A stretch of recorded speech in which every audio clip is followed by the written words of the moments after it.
জীবন মানেই কি শুধুই দুশ্চিন্তা? সকালে ঘুম থেকে উঠে রাতে ঘুমানো পর্যন্ত কি হবে, কি করব, এইসব ভেবেই কি আমাদের দিন কাটে? যদি বলি, হাজার বছরের পুরনো এক মহাপুরুষের বাণী আজও আমাদের এই সমস্যা থেকে মুক্তি দিতে পারে।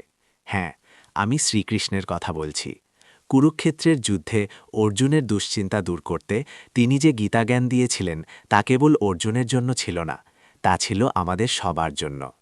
আজ আমরা সেই 10টি মহামূল্যবান উপদেশ নিয়ে কথা বলবো, যা আপনার জীবনের সব দুশ্চিন্তা দূর করে দেবে। শ্রীকৃষ্ণ বলেন, যা ঘটে গেছে তা ভালোই ঘটেছে। এক রাজা তার মন্ত্রীকে খুব ভালোবাসতেন। মন্ত্রী সবসময় বলতেন, যা ঘটে তা ভালোর জন্যই। একদিন রাজার হাত কেটে গেল। রাজা দুঃখ পেয়ে বললেন, এবারও কি বলবে যা ঘটে তা ভালোর জন্য? মন্ত্রী বললেন, হ্যাঁ মহারাজ, এটিও ভালোর জন্য। রাজা রেগে মন্ত্রীকে কারাবন্দী করলেন। কিছুদিন পর রাজা শিকারে গেলেন এবং অন্য রাজ্যের দস্যুদের হাতে ধরা পড়লেন। তারা দেবীকে নরবলি দিত, কিন্তু দেখল রাজার হাত কাটা, তাই তাকে ছেড়ে দিল। রাজা প্রাসাদে ফিরে এসে মন্ত্রীকে মুক্ত করলেন এবং তার কাছে ক্ষমা চাইলেন। আমাদের জীবনে অনেক দুঃখ আসে, কিন্তু মনে রাখতে হবে, এর পেছনে কোনো না কোনো কারণ লুকিয়ে থাকে। সময়ের সাথে সাথে আমরা বুঝতে পারি কেন এটি ঘটেছে। শ্রীকৃষ্ণ বলেন, তোমার কর্মে মনোযোগ দাও, ফলে নয়। একজন কৃষক খুব পরিশ্রমী ছিলেন, কিন্তু ফল ভালো হতো না। তিনি হতাশ হয়ে ঈশ্বরের কাছে প্রার্থনা করলেন। ঈশ্বর তাকে বললেন, তুমি শুধু তোমার কর্তব্য করো, আমি ফল দেব। কৃষক পরের বছর আরও বেশি পরিশ্রম করলেন, কিন্তু আবারও ফলন হলো না। তিনি হতাশ হলেন।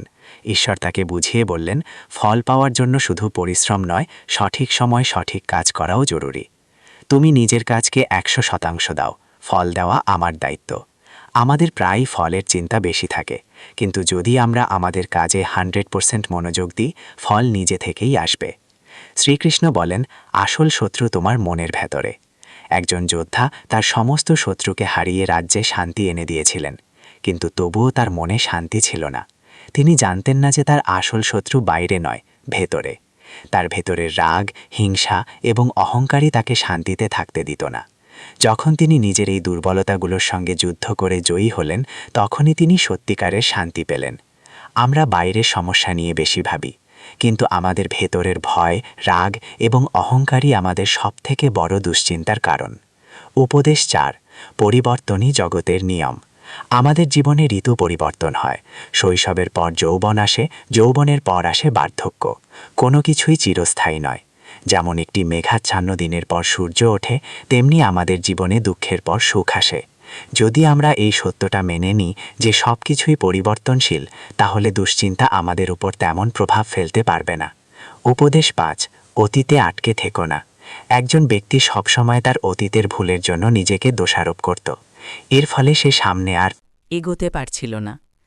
তার বন্ধু তাকে বলল, তুমি যদি গাড়ির আয়নায় পেছন দিকে তাকিয়ে গাড়ি চালাও, তাহলে কি কখনো নিরাপদে সামনে এগোতে পারবে? লোকটি বুঝতে পারল, অতীত থেকে শিক্ষা নিতে হবে, কিন্তু সেখানেই আটকে থাকা যাবে না। অতীত থেকে শিক্ষা নিন, কিন্তু অতীতকে আপনার ভবিষ্যৎ নষ্ট করতে দেবেন না। উপদেশ 6, ক্ষমা করতে শেখো। দুই বন্ধুর মধ্যে খুব ঝগড়া হলো। একজন তার বন্ধুর ওপর রাগ করে থাকল। সেই রাগ তাকে ভেতর থেকে পুড়িয়ে মারছিল। অন্য বন্ধুটি ক্ষমা করে শান্তিতে ছিল।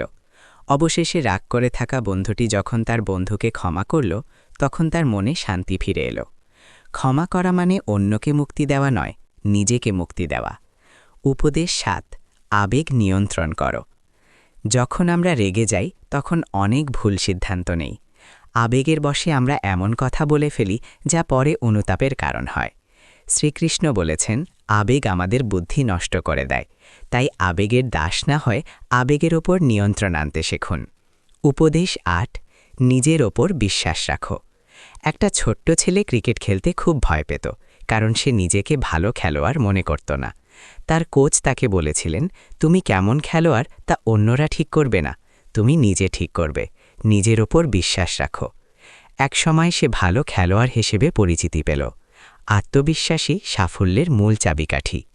উপদেশ 9, আশা কখনো হারিও না। অন্ধকার রাতের পর যেমন সূর্য আসে, তেমনি আমাদের জীবনের দুশ্চিন্তার পর সুখ আসবে। আমাদের শুধু অপেক্ষা করতে হবে এবং আশা রাখতে হবে।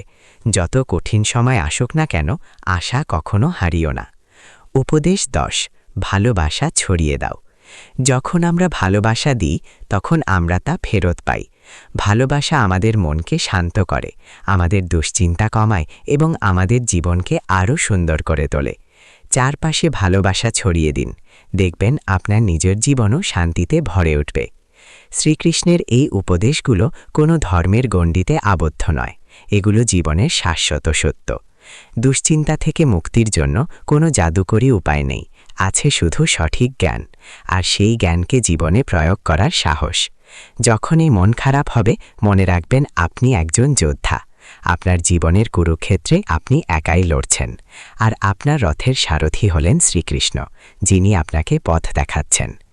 এই ভিডিওটি আপনার ভালো লাগে তাহলে লাইক করুন, শেয়ার করুন এবং আপনার মতামত কমেন্টে জানান। এরকম আরও ভালো ভালো ভিডিও পেতে আমাদের চ্যানেলটি সাবস্ক্রাইব করুন। ধন্যবাদ।